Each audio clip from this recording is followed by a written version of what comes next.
অনেক দিন আগে পাহাড়ের পাশে একটি ছোট গ্রামে মায়া নামে একটি মেয়ে থাকত। সে খুব দয়ালু ছিল। একদিন জঙ্গলে কাঠ কুড়াতে গিয়ে সে একটি নীল পাখিকে আহত অবস্থায় দেখতে পেল। মায়া পাখিটিকে বাড়িতে নিয়ে গিয়ে যত্ন করল। কয়েকদিন পর পাখিটি সুস্থ হয়ে উঠল এবং হঠাৎ মানুষের ভাষায় বলল। মায়া বলল, আহা, পাখিটা তো আহত হয়েছে, ভয় পেও না, আমি তোমাকে সাহায্য করব। নীল পাখি বলে উঠল, আমাকে ছেড়ে যেও না।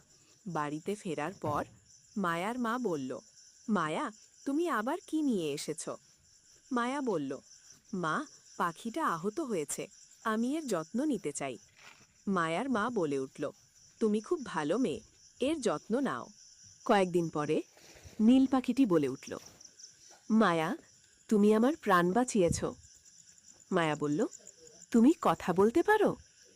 নীল পাখিটি বলল, হ্যাঁ, আমি একটি জাদুর পাখি। মায়া বলল, সত্যি? তুমি তাহলে এখানে কেন? নীল পাখিটি বলল, তোমার ভালো মনের জন্য আমি তোমাকে একটি উপহার দেব। নীল পাখি বলল, এই সোনালি পালকটি রাখো, বিপদে পড়লে আকাশে ছুঁড়ে দিও। মায়া বলল, আমি এটা খুব যত্ন করে রাখব। গ্রামের মানুষ বলল, আমাদের পুকুর শুকিয়ে গেছে। আর একজন গ্রামের মানুষ বলল, এখন আমরা কি করব? মায়া বলে উঠল, চিন্তা করবেন না, আমি চেষ্টা করছি। মায়া বলল, হে জাদুর পাখি, আমাদের সাহায্য করো। নীল পাখি উড়ে এসে বলল, আমি চলে এসেছি, ভয় পেও না।